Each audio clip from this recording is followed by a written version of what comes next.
Cümleten selamun aleyküm hanımlar. Divopatik YouTube kanalıma hepiniz hoş geldiniz. Bugün birlikte iki şiş dikişsiz incili güzel bir patik yapacağız.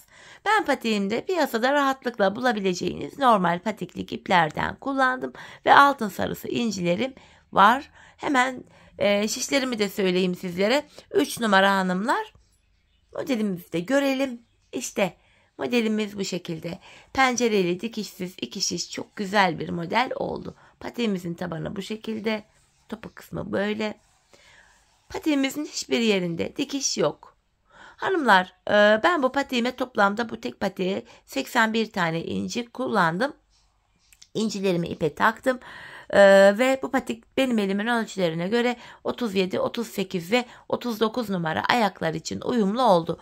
81 tane inci kullanacağız demiştim hanımlar. Ben buraya 70 tane taktım. İncilerimi ipime nasıl geçirdiğimi göstermek için kalan 11 inciyi de sizle takacağız. Bakın şöyle dal incilerden kullandım. Bu incimin içindeki ince ipi patik ipime şöyle bağlayacağım. Bakın inciyi böyle geçiriyoruz. Daha önce böyle bunu anlatan bir video çekmiştim ama görmeyenler de olabilir. Sil baştan gösteriyorum. Buraya 70 tane inci takmıştım. Bakın incilerimi aktaracağım. 11 tane inci geçiriyorum. Bakın sırasıyla incileri patik ipimize böyle aktarıyoruz. Şurası 5 oldu. 6, 7, 3 de burada 10. Birinci daha geçireceğim. 11. Böylece hanımlar 81 tane incimi geçirmiş oldum. Hemen şuradan da ipi kesiyorum. Artık patiğimize başlayabiliriz hanımlar. Patiğimize şu bölümden başlıyoruz. Kenarlarını, ön bölümünü, diğer kenarını yapıyoruz. Ardından bilek bölümünü, taban ve topuğu yaparak patiğimizi bitiriyoruz hanımlar. 20 ilmek olarak başlıyorum patiğime hemen. 20 ilmek atacağım. Bu şekilde şu ikinci ilmeğimiz, şu üçüncü, 4, 5. Bu şekilde 20 adet ilmeğimizi atalım gelelim. 20 ilmeğimi attım hanımlar. Hemen şu kenara bir tane düğüm atıyorum. Şuradaki fazla ipimin ucunu da keseceğim.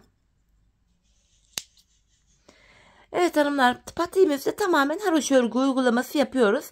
Ben patiğimizin hem ön hem arka yüzünde düz örgü örerek haroşalarımı elde ediyorum. Kenar ilmeğimi örmeden alıyorum.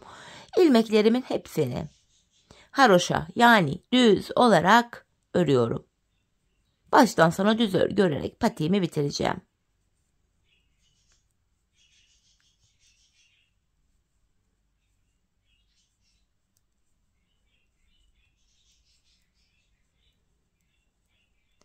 Sonuncu ilmeğimi de ördüm. Şimdi geri dönüyorum hanımlar. Ön yüzdeyiz. Ön yüzde olduğumuzu şöyle kabul ediyorum. Bu başlangıç ipimiz sol taraftaysa ön yüzdeyiz demektir. Ön yüzde sol tarafa kesme ve artırma işlemleri yaparak bakın şu pencerelerimizi oluşturacağız hanımlar. Şimdi ön yüzdeyiz. Bu aşamada hanımlar kenar ilmeğini örmeden alıyorum.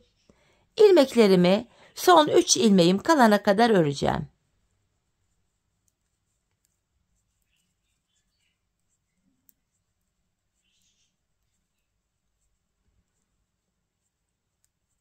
Yani 17 ilmeğimiz örüyoruz hanımlar. 20 ilmeğimiz vardı. Bakın son 3 ilmeğim kaldı. Burada kesme işlemi yapacağız. Pencere açılacak çünkü. Burada şu öndeki 2 ilmeğin ikisini birlikte keserek örüyorum. Sonuncu ilmeğimi de düz ördüm. Geri dönüyoruz hanımlar. Geri döndüğümüzde yapacağımız işlem şu. Bakın ipimizi şöyle yandan şu şekilde getirerek kenarlarda tırtıklı bir görüntü oluşması için ilk ilmeğimi örmeden alıyorum. İlk ilmekten sonra hemen öne bir tane inci bıraktım. Şu an arka yüzdeyiz hanımlar. Arka yüzde incileri bırakıyoruz. Bakın şu an arka yüzdeyim. İncimi ön tarafa doğru bıraktım. İlk ilmekten sonra diğer ilmeklerimi sıra sonuna kadar haroşa örüyorum.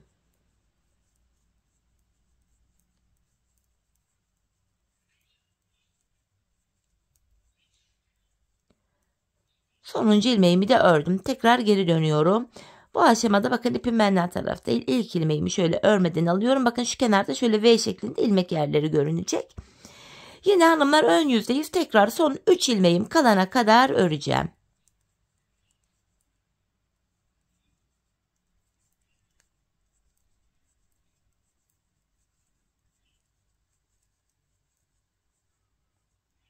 Bakın yine son 3 ilmeğim kaldı. Yine öndeki 2 ilmeğin ikisini birlikte keserek örüyorum. Sonuncu ilmeğimi düz ördüm. Bu şekilde. Şimdi geri dönüyorum hanımlar. Geri döndüğümüzde yine bir tane inci yaklaştıracağım. Şöyle ilk ilmeğimi şöyle örmeden aldım. Öndeki bu inciyi ön tarafa şöyle bırakıyorum. Diğer ilmeklerimin hepsini haroşa olarak örüyorum.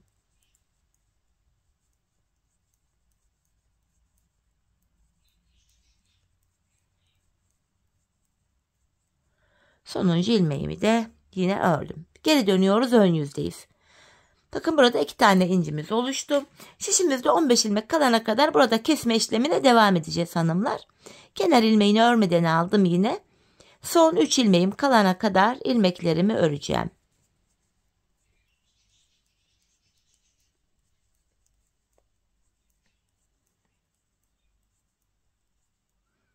Pardon, şöyle. Bakın son 3 ilmeğim kaldı.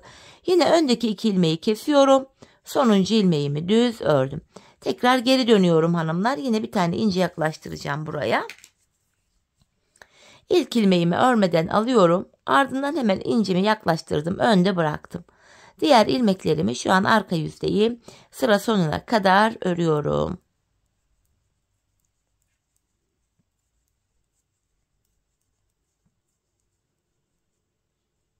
Tekrar geri döndük. Ön yüzdeyiz.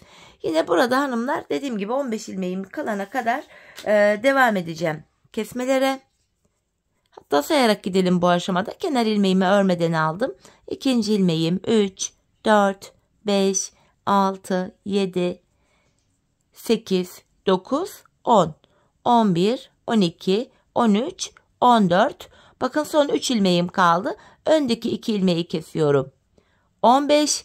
Sonuncu ilmeğimi ördüm. 16. 16 ilmek kalmış. Şimdi geri dönüyorum. Buraya yine bir tane inci yaklaştıracağım. İlk ilmeğimi örmeden alıyorum. İncimi önde bıraktım. Diğer ilmeklerimi sıra sonuna kadar haroşa örüyorum.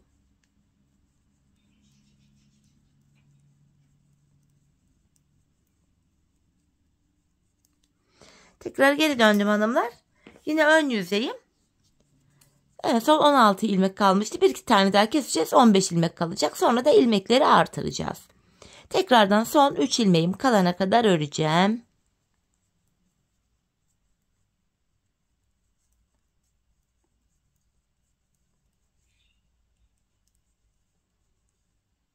Bakın son 3 ilmeğim kaldı. Öndeki 2 ilmeği kesiyorum. Sonuncu ilmeğimi ördüm. Hemen geri dönüyorum.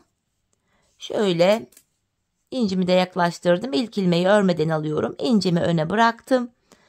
Kalan ilmeklerimi haroşa örüyorum. Böylece hanımlar şişimizde 15 ilmeğimiz kaldı.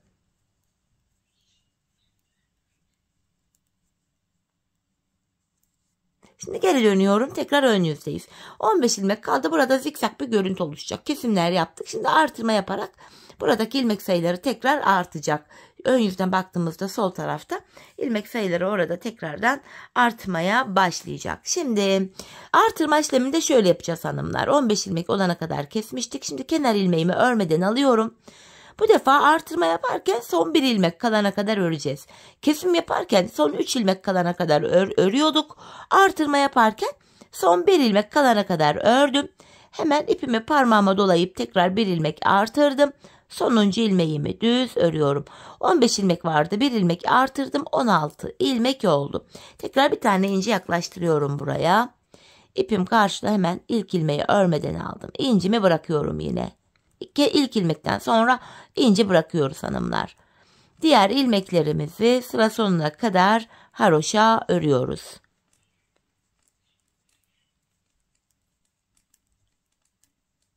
Sonuncu ilmeğimi de ördüm.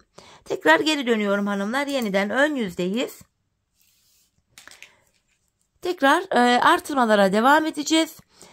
Son 1 ilmek kalana kadar öreceğim yine. 19 ilmek olana kadar artıracağız. 19 ilmek.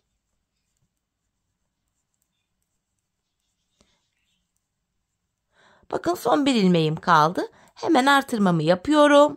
Sonuncu ilmeğimi ördüm. Böylece hanımlar 17 ilmeğimiz oldu. Geri dönüyorum. Hemen bir tane inci yaklaştırdım. İlk ilmeği örmeden alıyorum. İncimi öne bıraktım. Artırdığım ilmek dahil hepsini sıra sonuna kadar haroşa örüyorum yine.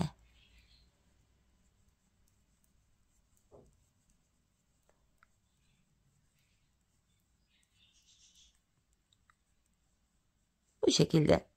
Tekrar geri dönüyoruz. Yine artırmalara devam edeceğiz hanımlar. Tekrardan son bir ilmeğim kalana kadar öreceğim. Dediğim gibi 19 ilmek olana kadar artıracağız. En son 17 ilmeğimiz vardı. Şimdi birazdan kenarda bir ilmek daha artıracağız. 18 ilmek olacak. Bakın son bir ilmeğim kalana kadar ördüm. Hemen ipimi parmağıma dolayıp buraya bir ilmek atıyorum. Sonuncu ilmeğimi ördüm. Şimdi 18 ilmek oldu hanımlar. Şöyle sayalım dilerseniz. 4, 8, 12, 16, 18 olmuş. 19 olana kadar artıracağız. Şimdi bir tane inciyi bırakıyorum. İlk ilmeğini aldıktan sonra bir inciyi bıraktım. Diğer ilmeklerimizi haroşa olarak örüyorum.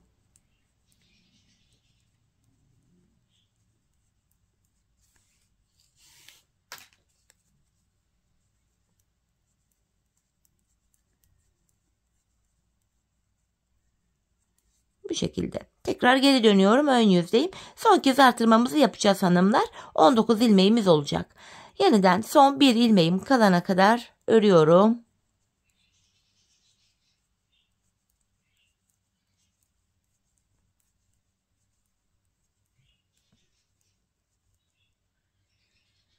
Bakın son bir ilmeğim kaldı. Hemen artırmamı yaptım. Sonuncu ilmeğimi örüyorum. Şimdi 19 ilmek oldu. Sayalım. 5, 10, 15, 4 de burada 19.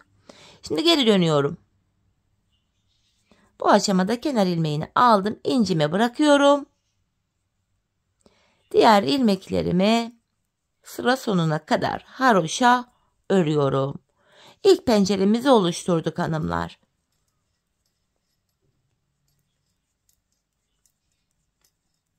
Sonuncu ilmeğimi de ördüm. Şimdi geri döndük, ön yüzdeyiz. Bakın buraya şöyle ilk penceremiz oluştu. Kenarımıza hanımlar. İlk penceremizi böylece oluşturduk. Tekrardan ikinci penceremizi yapacağız. Yani bu aşamada tekrar kesimlerimizi gerçekleştireceğiz. Patiğe ilk başlangıçta 20 ilmek olarak başlamıştık. O başlangıca özeldi. Ardından ilmekleri kestik. 15 ilmek kaldı. 15 ilmekten sonra tekrar artırmaya başladık. 19 ilmek oldu. 19 ilmekten sonra tekrar kesimler yapacağız. Kesim yaparken son 3 ilmek kalana kadar öreceğiz hanımlar. Son 3 ilmek kalana kadar. Bu şekilde. Son 3 ilmeğimiz kalana kadar hanımlar ön yüzdeyiz. Haroşa örüp gelelim. Bakın son 3 ilmeğim kaldı. Yine öndeki 2 ilmeğimi keserek örüyorum. Sonuncu ilmeğimi düz ördüm. Ardından geri dönüyorum. Burada ilk ilmeği örmeden aldım. İncimi önde bırakıyorum. Şu an arka yüzdeyiz. Yine sıra sonuna kadar hanımlar ilmeklerimizi haroşa örüyoruz arka yüzde. Bir ilmek kestik. Tekrar 18 ilmek kaldı. Tekrar 15 ilmek kalana kadar keseceğiz. Şimdi geri dönüyoruz hanımlar. Yine ön yüzdeyiz. Bu aşamada tekrardan kenar ilmeğini örmeden alıyorum. Yine ön yüzde son 3 ilmek kalana kadar örelim gelelim. Bakın son 3 ilmeğim kaldı hanımlar burada. Öndeki 2 ilmeğimi kesiyorum. Sonuncu ilmeğimi düz ördüm. Geri dönüyorum. İlk ilmeği örmeden alıyorum. Yine buraya bir tane inci bırakacağım öne. Şöyle incimi bıraktım. Kenar ilmeğinden sonra yine arka yüzdeyiz. İlmekleri sıra sonuna kadar haroşa örüp gelelim. Evet hanımlar, arka yüzde ilmekleri ördüm. Şimdi yeniden ön yüzdeyiz. Kesimlere devam edeceğiz. 15 ilmek kalana kadar keseceğiz. Tekrardan hanımlar bu aşamada yine son 3 ilmeğimiz kalana kadar örüp gelelim. Bakın son 3 ilmeğim var burada. Yine öndeki 2 ilmeğimi kesiyorum. Sonuncu ilmeğimi düz ördüm. Ardından geri dönüyorum. Bir tane inci yaklaştıracağım yine. Kenar ilmeğini örmeden alıyorum. İncimi önde bıraktım. Kalan ilmeklerimiz arka yüzde sıra sonuna kadar haroşa örüp gelelim. Evet Evet hanımlar, arka yüzde ilmekleri ördüm. Ön yüzdeyiz. Şişimizde şu an 16 ilmek var. Bir ilmek daha keseceğiz. 15 kalacak. Tekrardan ön yüzde son 3 ilmeğimiz kalana kadar yine ilmeklerimizi örüp gelelim. Evet hanımlar, son 3 ilmeğim kalana kadar ördüm ama unutmuşum, kesmişim. Birlikte yapalım. Şöyle. Son 3 ilmeğim kalana kadar ördüm. Öndeki 2 ilmeği kesiyorum. Sonuncu ilmeğimi ördüm. Şimdi geri dönüyorum hanımlar. Arka yüzdeyiz. Yine incimi yaklaştırıyorum. Kenar ilmeğini örmeden aldım. Ön tarafa incimi bırakıyorum. Kalan ilmeklerimiz hanımlar yine arka yüzde sıra sonuna kadar haroşa örelim gelelim. Evet hanımlar, 15 ilmeğim kalana kadar kestim. Şimdi tekrar artırmalar yapacağız. 19 ilmek olana kadar artıracağız. İlk buradaki artırmaları nasıl yaptıysak şimdi de aynısını yapacağız. Artırma yaparken son bir ilmek kalana kadar örüp öyle artırıyorduk. Şimdi tekrar son bir ilmeğim kalana kadar öreceğim. Artırmalarımızı yapacağız hanımlar. Yine 19 ilmek olana kadar artıracağız. Bakın son bir ilmeğim kaldı. Artırmamı yapıyorum. Sonuncu ilmeğimi ördüm. Şimdi 16 ilmeğimiz oldu. Geri dönüyorum. Hemen buraya bir tane incimi yaklaştırıyorum. Kenar ilmeğini örmeden aldım. İncimi ön yüzde bırakıyorum. Şu an arka yüzde diğer ilmekleri sıra sonuna kadar haroşa örüp gelelim. Evet hanımlar, yeniden ön yüzdeyiz. Artırmalara devam edeceğiz. Tekrardan son bir ilmek kalana kadar öreceğiz hanımlar. Kesim yaparken son 3 ilmek kalana kadar örüyoruz. Öndeki 2 ilmeği kesiyoruz. Artırma yaparken aynen bu şekilde gördüğünüz gibi son 1 ilmek kalana kadar örüyoruz. Artırıyoruz ve sonuncu ilmeğimizi ördük. Geri dönüyoruz. Hemen buraya bir tane bir ince yaklaştıracağım. Şöyle. Bu aşamada kenar ilmeğini aldım. İncimi önde bırakıyorum. Diğer ilmeklerimizi sıra sonuna kadar haroşa örüp gelelim.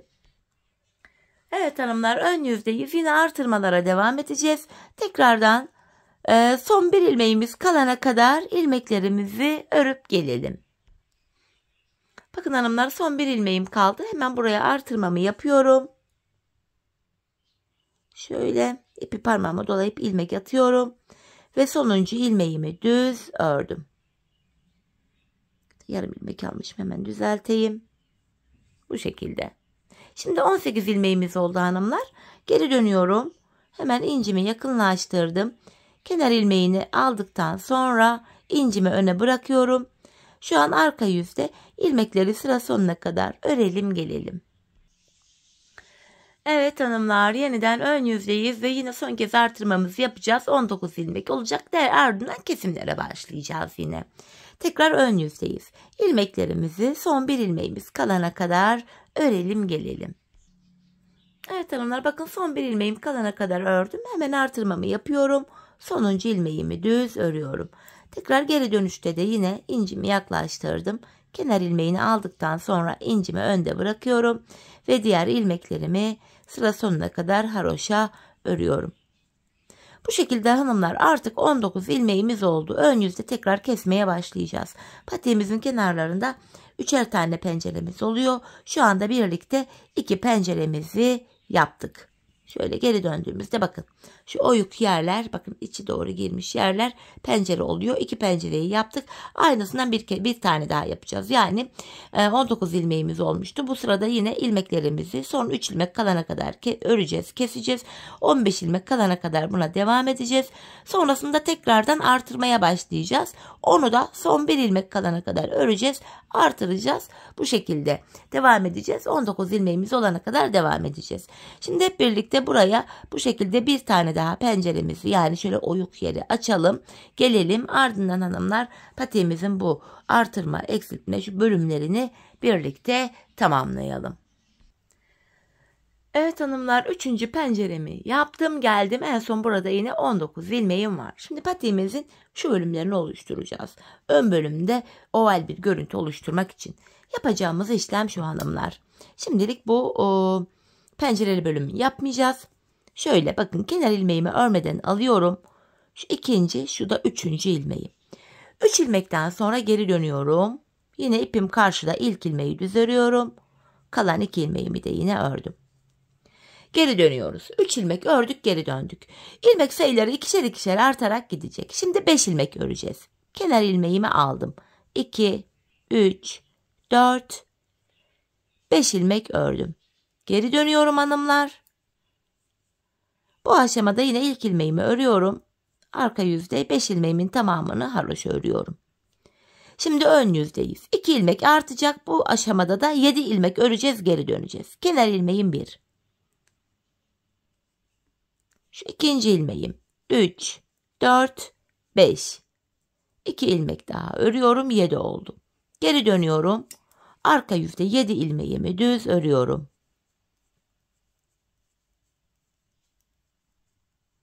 Tekrar ön yüzdeyim. 2 ilmek daha öreceğiz. 9 ilmek olacak. Kenar ilmeğim 1, 2, 3, 4, 5, 6, 7, 8, 9.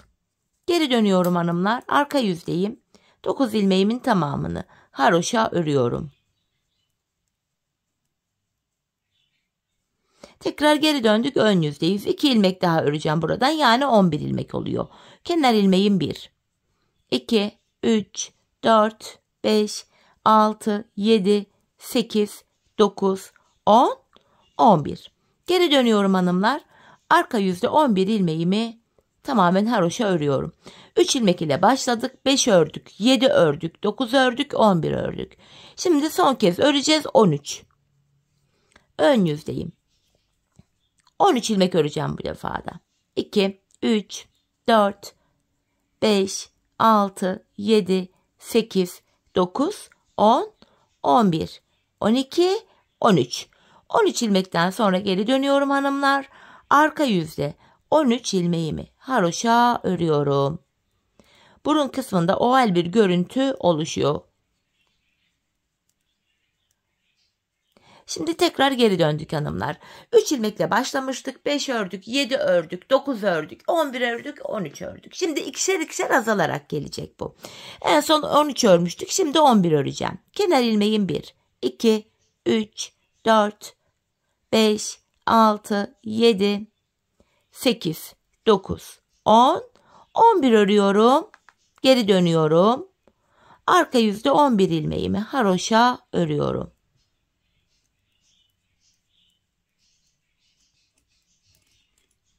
Sonuncu ilmeğimi de ördüm. Tekrar geri dönüyorum hanımlar. Ön yüzdeyiz. 2 ilmek eksik öreceğiz. Yani 9. Kenar ilmeğim 1, 2, 3, 4, 5, 6, 7, 8, 9. 9 ilmekten sonra geri döndüm. Arka yüzde 9 ilmeğimi haroşa örüyorum.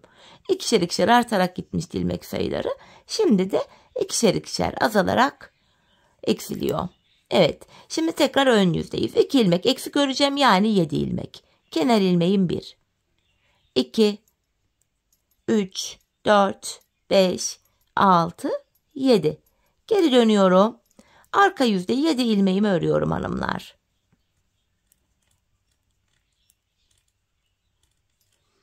Tekrar geri döndüm, ön yüzdeyim. 2 ilmek daha eksilecek, 5 ilmek oluyor. Kenar ilmeğim 1, 2, 3, 4, 5. Geri dönüyorum. Arka yüzde 5 ilmeğimi örüyorum.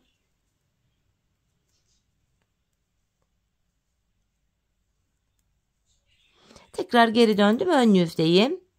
Ön yüzde de hanımlar bu defa son kez 3 ilmek ördüm. 3 ilmek ile başladık, 3 ilmek ile bitiriyoruz bu bölümü. Arka yüzde 3 ilmeğimi örüyorum. Bakın şu kenara oval bir görüntüyü oluşturduk buraya. Şimdi patiğimizin tam bu ön kısmına gelen yerde de bir tane penceremiz var. Şimdi bu penceremizi yapacağız. En son 19 ilmeğimiz vardı hanımlar şurada. Tekrardan son 3 ilmek kalana kadar öreceğiz. Kesim yapacağız. Bu şekilde ön bölüme pencereyi oluşturacağız. Şimdi son 3 ilmeğim kalana kadar öreceğim. 15 ilmek kalana kadar kesim yapacağız hanımlar.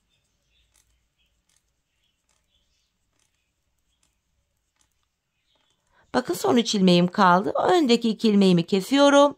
Sonuncu ilmeğimi ördüm. Geri dönüyorum. İnci koymaya başlayacağız buraya. İncimi bırakıyorum. İlk ilmeği örmeden alıyorum. Şu an arka yüzdeyiz. İlmeklerin hepsini sıra sonuna kadar haroşa örüp gelelim. Evet hanımlar, şimdi geri dönüyoruz. Ön yüzdeyiz. Yine son 3 ilmek kalana kadar öreceğiz. Kesim yapacağız.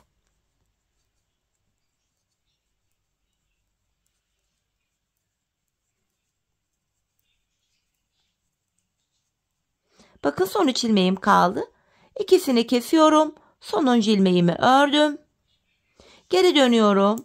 Hemen buraya bir tane inci bıraktım. Kenar ilmeğinden sonra önde bırakıyorum. Arka yüzde kalan ilmeklerimizi hanımlar sıra sonuna kadar haroşa örelim gelelim. Evet hanımlar, yeniden ön yüzdeyiz. Burada 15 ilmek kalana kadar kesimlerimizi yapacağız hanımlar. Son 3 ilmek kalana kadar öreceğiz. Öndeki 2 ilmeği keseceğiz. 15 ilmeğimiz kalana kadar kesimlerimizi yapacağız. Ardından tekrar 19 ilmek olana kadar, bakın buralarda olduğu gibi 19 ilmek olana kadar yeniden artıracağız yine incilerimizi kullanarak. Patiğimizin bu bölümündeki pencereyi de yanlarda olduğu gibi yapacağız hanımlar.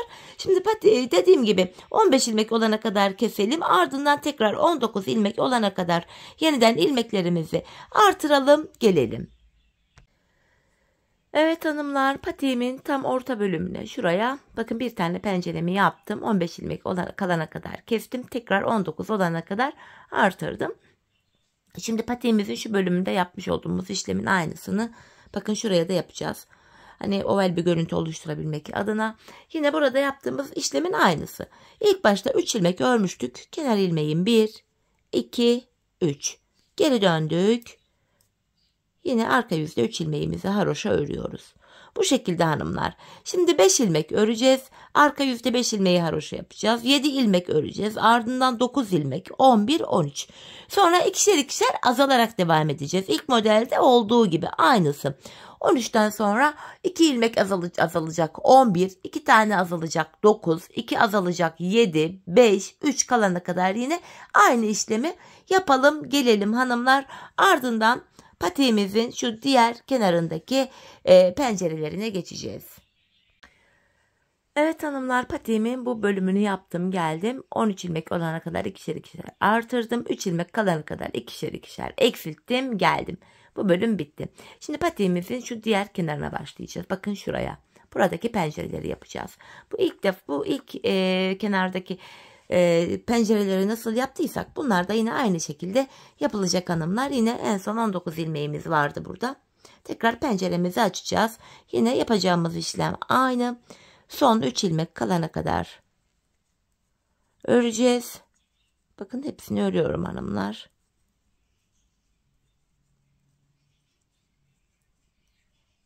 Son 3 ilmeğim kaldı. Öndeki 2 ilmeği kesiyorum. Sonuncu ilmeğimi ördüm. Yeniden geri dönüyorum. Buraya incimi bıraktım. İlk ilmekten sonra yine şu an arka yüzdeyim. İlmeklerimizi haroşa öreceğim. 19 ilmek vardı. 1 ilmek kestik. 18 kaldı. Yine 15 kalana kadar keseceğiz. 19 olana kadar artıracağız. 3 pencere olana kadar aynı işlemi yapacağız. Çünkü patiğimizin hanımlar bakın şu kenarında da 3 pencere yapmıştık. Burada da 3 pencere olacak. Bir pencere de orta kısımda var. Toplam 7 pencereden oluşacak. Şimdi hanımlar hep birlikte patiğimizin bu kenarına da yine burada olduğu gibi şöyle bakın oyuk yerleri pencere olarak kabul ediyoruz. 3 tane penceremizi yapalım gelelim. Ardından patiğimizin bilek bölümüne geçeceğiz. Evet hanımlar, patiğimin diğer kenarında tamamladım geldim. Toplamda 7 pencerem oldu. Sayalım. 1, 2, 3, 4, 5, 6 ve 7. Hanımlar en son burada 19 ilmeğimiz olana kadar artırmıştık. Patiğimize 20 ilmek olarak başlamıştık. Buraya bir diş haroşa daha öreceğiz. Artırmayı yapacağız yine aynı şekilde. Sadece inci kullanmayacağız. Bu şekilde ön yüzdeyiz. Son bir ilmeğimiz kalana kadar örelim gelelim.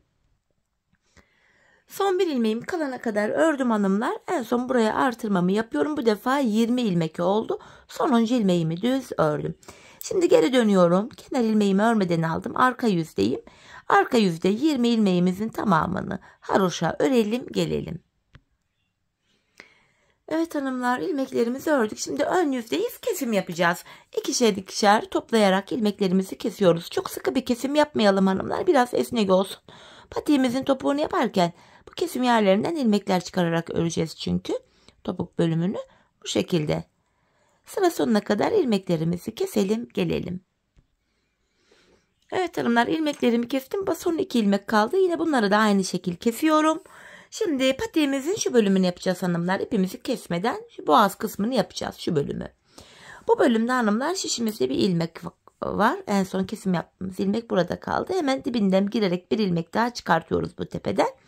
Hanımlar, bu pencerelerin olduğu bölüme, şu aralara, yani şuralara 6 ilmek atacağım. Şöyle 1, 2, 3, 4, 5, 6. 6 ilmek atıyorum. Bakın şu incinin tepesine, şuraya bakın hanımlar. Şurada delik, küçük bir yeri var.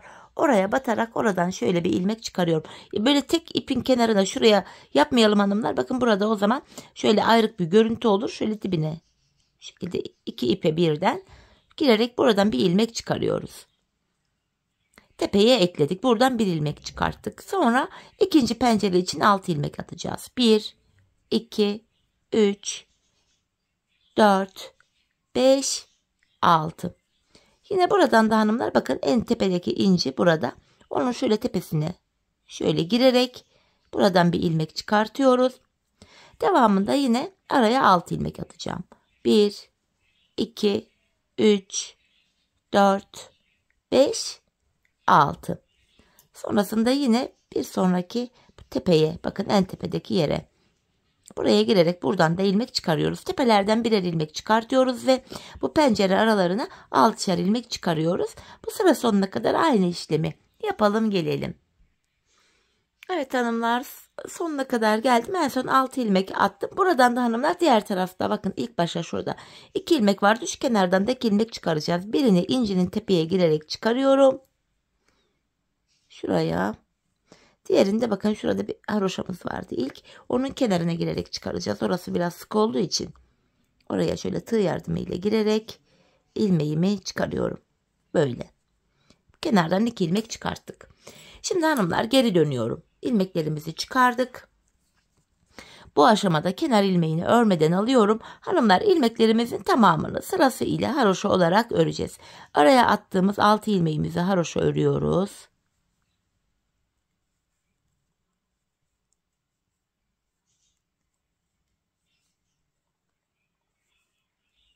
Bakın incinin tepesinden bir ilmek çıkartmıştık. Bunu normal örüyoruz. Bu şekilde ilmeklerimizin tamamını sıra sonuna kadar hanımlar böyle haroşa örelim gelelim. Sıra sonuna kadar ilmeklerimi haroşa ördüm geldim hanımlar. Şimdi tekrar bakın ön yüzdeyiz. Bu aşamada yine ilmeklerimizi ön yüzde haroşa öreceğiz. Kenar ilmeğimi örmeden alıyorum. Yine ön yüzde ilmeklerimizin tamamını sıra sonuna kadar haroşa örelim gelelim. Evet hanımlar, ön yüzde ilmeklerimizi ördüm. Şimdi geri dönüyorum. Arka yüzdeyiz. Arka yüzde artık incilerimizi de yerleştireceğiz bilek bölümündeki. İncilerimi yaklaştırıyorum. Kenar ilmeğini örmeden aldım. Yanına ikinci ve üçüncü ilmeğimi ördüm. Ardından sırasıyla bakın ön yüze birinci bırakıyorum. Yanına 2 ilmek düz örüyorum. Ön yüzde bir tane inci bıraktım. 2 ilmek düz örüyorum. Ön yüze bir inci bırakıyorum. 2 ilmek düz örüyorum. Bir inci bırakıyorum. 2 ilmek düz örüyorum. Bir inci bırakıyorum. 2 ilmek düz örüyorum. Her 2 ilmekte bir ön yüze inci bırakıyoruz hanımlar. Bu şekilde ilmeklerimizi sıra sonuna kadar örelim gelelim. Sıra sonuna kadar hanımlar ilmeklerimi ördüm, incilerimi koydum. Son 3 ilmek kalana kadar inci koydum. Son 3 ilmeğimi haroşa ördüm. Tekrar bakın ön yüzdeyiz. Ön yüzde hanımlar yine ilmeklerimizin tamamını haroşa örüyoruz. Kenar ilmeğini örmeden aldım. Diğer ilmeklerimizi haroşa örüyoruz. Sıra sonuna kadar örelim gelelim. Evet, sıra sonuna kadar ilmeklerimi ördüm geldim hanımlar. Şimdi tekrar geri dönüyorum. Arka yüzdeyim. Artık arka yüzde kesimimizi yapacağız hanımlar. İlmeklerimizi arka yüzde ikişer ikişer toplayarak kesimimizi gerçekleştiriyoruz. Bildiğiniz farklı kesim yöntemleri varsa onu da kullanabilirsiniz. Kesme şekli çok da önemli değil. İlmeklerimizin tamamını keselim gelelim hanımlar. Evet hanımlar, ilmeklerimizin hepsini kestim. Artık buraya şöyle sağlam olsun diye 2 tane zincir çekeceğim. Şöyle tığım ile çekeyim zincirimi. Şöyle 2 tane zincirimi çekiyorum ve ipimi kesiyorum. Hanımlar, böylece patiğimizin bu üst bölümünü bitirmiş olduk. Şimdi patiğimizin tabanına geçeceğiz. Patiğimizin tabanında da hanımlar bu kenarlardan ilmekler çıkaracağız. Bu inceli taraftan değil de karşı kenarlardan, bakın V şeklinde kenar ilmek yeri olan bölümden şöyle yine ipimi alıyorum. İlk kenar ilmek yerine bakın ilmeğin 2 kanadına birden şişimi taktım. Buradan şöyle ilmekleri çıkarıyoruz. Sırasıyla kenar ilmek yerlerine girerek ilmek çıkarıyoruz hanımlar. Hemen 2 ilmek çıkarttıktan sonra ipimin ucunu kendine bağlıyorum patiğim sökülmesin diye. Devamında yine bakın sıradaki kenar ilmek yerine giriyorum. İlmek çıkartıyorum. Bu şekilde. İlmeğin 2 kanadına birden girelim hanımlar. Sağlam olsun kenarımız. Şöyle. Burada kaç ilmeğimiz olmuş? 3, 6, 9. Diğer uca kadar aynı şekilde ilmekleri çıkaracağız. Toplamda hanımlar 81 ilmeğimiz olacak diğer uca kadar. Bu şekilde ilmeklerimizi çıkartalım, gelelim. Evet hanımlar, diğer uca kadar 81 adet ilmeğimi çıkarttım, geldim. Geri dönüyoruz, yine arka yüzdeyiz. Arka yüzde de yine kenar ilmeğini örmeden alıyorum. Sıra sonuna kadar ilmeklerimizi düz olarak, yani haroşa olarak örüyoruz. Yine ilmekleri sıra sonuna kadar bu şekilde örelim, gelelim. Evet hanımlar, sıra sonuna kadar ilmekleri ördüm, geri dönüyorum. Artık burundan başlayarak taban kesimini yapacağız. Patiğimizin burun kısmından 7 ilmek olarak başlayacağız hanımlar. 13 ilmek olana kadar yanlardan ilmek alacağız ve 13 ilmekle kesimimizi yapacağız. Bu aşamada şişimizde 81 ilmeğimiz vardı. 81 ilmekten 7 ilmek burun kısmına çıkartınca geriye 74 ilmek kalıyor. 74 ilmeği de iki kenara eşit olarak paylaştırınca yanlara 37'şer ilmek düşüyor. Öncelikle bu sağ kenardaki 37 ilmeğimizi öreceğiz. Kenar ilmeğimle birlikte toplam 37 ilmek. 3, 4, 5 ilmeğimizi ördük. Toplamda 37 ilmeğimizi örelim, gelelim. Evet hanımlar, bu kenardan 37 ilmeğimi ördüm. Şimdi burun kısmı için de 7 ilmek öreceğim. 1, 2, 3, 4, 5, 6, 7. Saydığımız anda bu sol kenarda da şimdi 37 ilmeğimiz kaldı. 7 tane ördükten sonra geri dönüyorum. İpimiz bu aşamada hep karşı tarafta olacak ve ilk ilmeği örmeden alacağız. Şimdi burundaki 7 ilmeği tekrar öreceğim. İlk ilmeğimi örmeden aldım. 2, 3, 4, 5, 6 ve 7. Tekrar geri dönüyorum 7 ilmekten sonra. 7 ilmek ile burada bir diş haroşamız oluştu. Şimdi yapacağımız işlem şu: yanlardan birer birer ilmek alarak tabandaki ilmek sayısını 13'e çıkarmak. Yine ipim karşıda. İlk ilmeği örmeden aldım. Ortadaki 7 ilmeğimi öreceğim. Bakın 4 oldu. 5, 6, 7. Yan taraftan bir ilmek örerek ortaya ekledim. Ortada 8 ilmeğim oldu. Geri dönüyorum hanımlar. İpim karşıda. İlk ilmeği örmeden aldım. 8 ilmeğimi öreceğim. 3, 4, 5, 6, 7, 8. Şimdi de bu kenardan bir ilmek örerek ortaya ekledim. 9 oldu ortada. Geri dönüyorum. Ortadaki 9 ilmeği öreceğiz. Şu kenar ilmeğim 1, 2, 3, 4, 5, 6, 7, 8, 9. Yandan bir ilmek örerek ortaya ekledim. 10 oldu. Geri dönüyorum. Yine ipim karşıda. İlk ilmeği örmeden aldım. İkinci ilmeğim 3, 4, 5, 6, 7, 8, 9, 10 ilmeği ördüm. Yandan bir ilmek örerek ortaya ekliyorum. 11 ilmeğim oldu ortada. Geri döndüm. İpim karşıda. İlk ilmeği örmeden aldım. Ortadaki 11 ilmeğimi öreceğim. 5 oldu. 6, 7, 8, 9, 10, 11. Yandan da bir ilmek alıyorum. Ortada 12 ilmek oldu. Geri dönüyorum hanımlar. İpim karşıda. İlk ilmeği örmeden aldım. 12 ilmeğimi öreceğim. 3 oldu. 4, 5, 6, 7, 8, 9, 10, 11, 12. ve yandan da bir ilmek örerek ortaya ekledim. Ortada 13 ilmeğimiz oldu. Artık 13 ilmek olarak tabanımızı keseceğiz. Şöyle baktığımızda patiğimizin burun kısmında hanımlar oval bir görüntü oluştu. Bu şekilde ayak anatomisine de uyumlu oluyor patiğimiz. Görüntümüz şöyle gördüğünüz gibi gayet düzgün, kibar bir görüntüsü var. Şimdi 13 ilmekle nasıl kesim yapacağız göstereceğim. Yine ipim karşıda, ilk ilmeği örmeden aldım. 12 ilmeğimi öreceğim hanımlar. 3, 4, 5, 6, 7, 8, 9, 10, 11, 12. 13. ilmeği örerken şişimden de bir ilmek alıyorum. İkisini kesiyorum. 12 ilmek ördüm. 13. de kesim yaptım. Geri dönüyorum. Yine ipim karşıda. İlk ilmeği örmeden aldım. Tekrar tabanda son bir ilmek kalana kadar öreceğiz. Yani 12 ilmeği öreceğiz. Bakın şurada 3, 6, 8 olmuş. 9, 10, 11, 12. 13. ilmeği örerken yandan da bir ilmek alıyorum. İkisini keserek örüyorum. Kesimden sonra yine geri dönüyoruz. Bu aşamada ilmekleri saymak zorunda değiliz hanımlar. Zaten tabandaki 13 ilmeğimiz ile yanlardaki ilmekler arasında bakın ayrık bir görüntü var. Bu aşamada bu tabanda son bir ilmek kalana kadar öreceğiz. Sonuçta kesim yapacağız. Bu defa saymadan gidelim. İpim karşıda, ilk ilmeği örmeden aldım. Tabanımda son bir ilmeğim kalana kadar öreceğim. Bakın son bir ilmek. Bunu örerken yandan da bir ilmek alıyorum. İkisini keserek ördüm. Kesimden sonra geri dönüyorum. Şöyle baktığımızda yine burada taban ile yan taraf arasında ayrık bir görüntü var.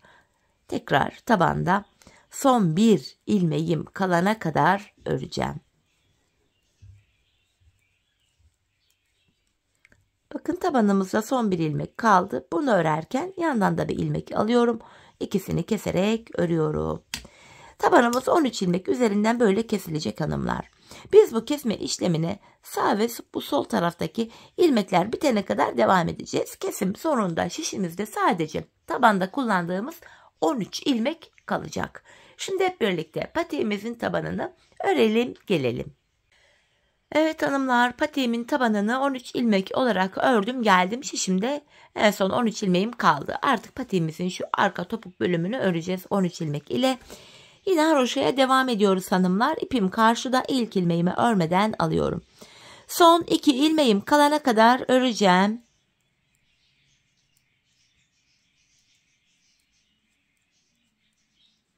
Bakın son 2 ilmeğimi kesiyorum. Şişimde 12 ilmeğim kaldı.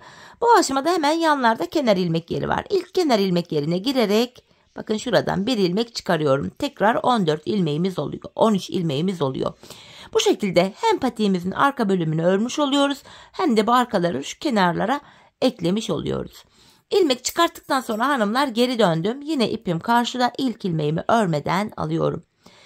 Son 2 ilmeğim kalana kadar öreceğim.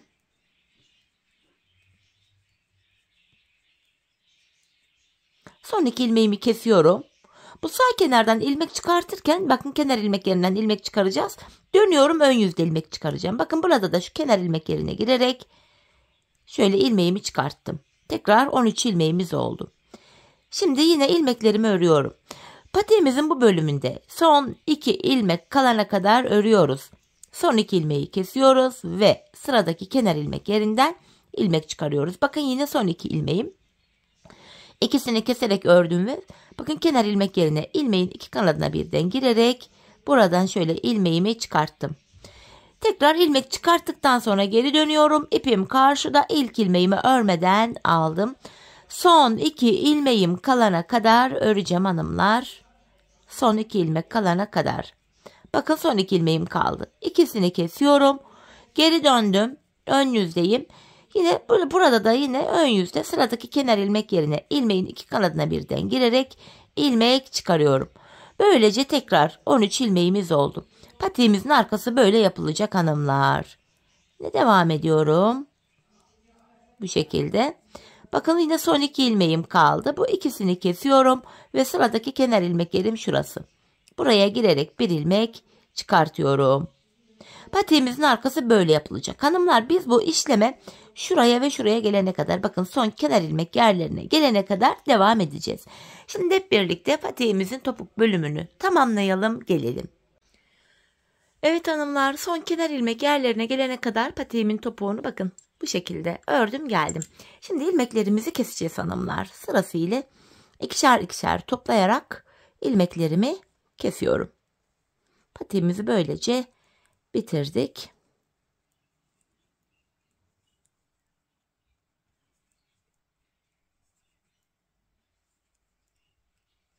Son ilmeğim kaldı, onu da kesiyorum.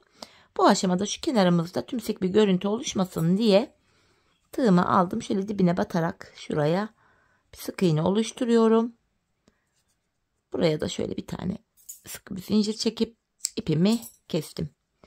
Şimdi hanımlar bu iplerimizi bir güzel gizleyelim. Şu boğaz kısmında kesim yaptığımız ipimizi arka ilmek aralarından geçirerek bu iplerimizi iç tarafa doğru gizleyelim. Ayağı giyince dışarı çıkmasın, çirkin görüntü oluşmasın diye iplerimizin ucunu güzelce gizliyoruz.